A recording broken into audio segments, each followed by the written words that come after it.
নাটোরের বুকে একটু পাহাড় এবং প্রকৃতি ফিল নিতে চলে গেছিলাম আমরা লালপুরে। এবং মাদনগর টু লালপুর যেতে কত টাকা খরচ হয়েছে আজকে আপনার ভিডিওতে বিস্তারিত বলবো। তো এর আগে ভিডিওতে আমরা বলেছিলাম নাটোর টু আব্দুলপুর যেতে কত টাকা খরচ হয় এবং কত মিনিট সময় লাগে। আপনারা চাইলে ট্রেনেও আসতে পারেন এবং গাড়িতেও আসতে পারেন। আব্দুলপুর রেল স্টেশন থেকে লালপুর পার্ক পর্যন্ত যেতে কত টাকা লাগে এবং কত সময় লাগে, তো আজকের ভিডিওতে আমরা বিস্তারিত বলবো এবং আপনার সারাদিনের যাবতীয় খরচ সম্পর্কে কিছু বিস্তারিত আলোচনা করব।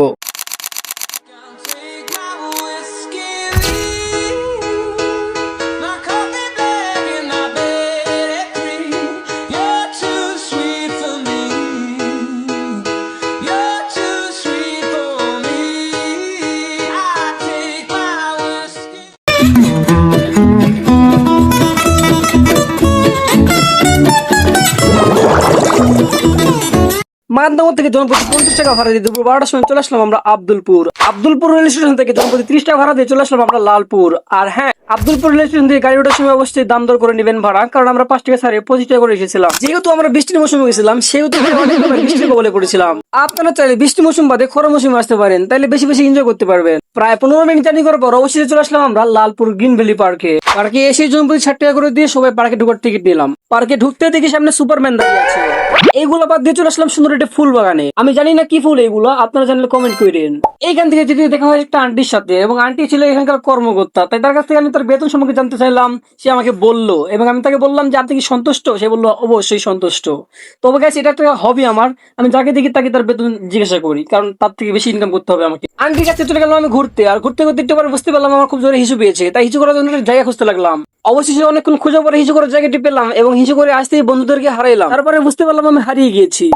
প্রায় 30 মিনিট খোঁজার পর আমি মাইন্ডকে পেলাম এবং দুজনে মিলে আমরা পাহাড় রাইড দেওয়ার জন্য গেলাম। জনপ্রতি 20 টাকা করে টিকিট কেটে পাহাড় রাইড ঢুকলাম। আর ঢুকতে দেখলাম একটা মেয়ে পড়াশোনা করতেছে, আরো দেখলাম একাধিক কামার কিছু বানাচ্ছে এবং একটা গাঁজাখোর গাঁজা খাচ্ছে। তাদেরকে ডিস্টার্ব না করে সামনে দিতে দেখলাম একগাদি পাখি। তো পাখিগুলোকে আমি চিনি না, আপনারা চিনে থাকলে কমেন্ট করে জানায়েন। তারপরে আবার দেখলাম একটা গরু একটা মানুষ মিলে সরিষা থেকে তেল বার করছে। এটা জানা সত্ত্বেও আমি একটা মানুষকে জিজ্ঞাসা করলাম শুধুমাত্র একটু ভাব নেওয়ার জন্য, যাতে মানুষটি ভাবে আমি একজন প্রফেশনাল ব্লগার এবং আমার কিছু সম্মান বাড়ে। বাট আমার তো মান সম্মান কিছুই নাই। যাই হোক, ভাবটাপ নেওয়া শেষে পাহাড়ে উঠতে দেখলাম একজন সুন্দর সাদা গোলাপ, মানে সাদা পরি। জীবনে প্রথম থেকে একটু হাত দিয়ে নেড়েচেড়ে দেখলাম, খুব ভালোই লাগলো। যাই হোক, গোলাপ ফুল ছিল নাকি জবা ফুল ছিল। জবা ফুলের পিছনে লাত্তি মেরে চলে গেলাম পাহাড়ে চূড়ায় ওঠার উদ্দেশ্যে। পাহাড়ে চূড়ায় উঠতে দেখলাম হাজার হাজার প্রেমিক তাদের প্রেমের স্মৃতি রেখে গেছে। এগুলো দেখার পরে পাহাড়ে চূড়ায় ওঠার বদলে মন খারাপ করে চলে আসলাম নিচে, কারণ আমার মন চাই এগুলো দেখলে কিছু লিখতে, মানে ভালোবাসার স্মৃতি রাখতে পারি না। সব থেকে বড় কথা হচ্ছে আমার গার্লফ্রেন্ড নাই, আছে মানে বলবো না, আমার শরম লাগে। জাস্ট কিডিং, মানে সত্যি আমার গার্লফ্রেন্ড নাই, আমি কাঙাল ফকির। এখানকার সকল সুবিধা আর বিশেষ বিষয় তো আপনারা আমরা যখন ভাবলে অবাক হবেন যে আমাদের প্রতিটা বন্ধু এক একটা ব্লগার। তো দেখেন, ব্লগিং শুরু করছি আমি সবার আগে, তারপর আমি এদের মধ্যে একটা ব্লগ বানাই না। তবে আমার বন্ধু আছে টিকটকার, তার মধ্যে এই একটা টিকটকার। এই শালার জন্য আমি মানে শান্তমতো ব্লগ করতে আর কি।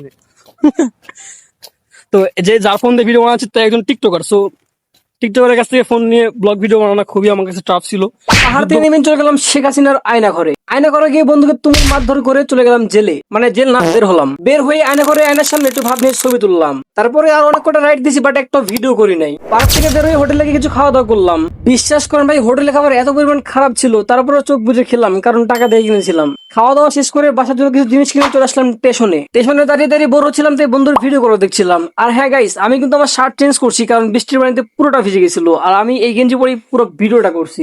এই পর্যন্ত ভিডিও দেখছো অবশ্যই সাবস্ক্রাইব করে দিও, ওই যে লাল বাটন আছে না, সাদা করে দাও, সাদা সাদা সাদা সাদা সাবস্ক্রাইব।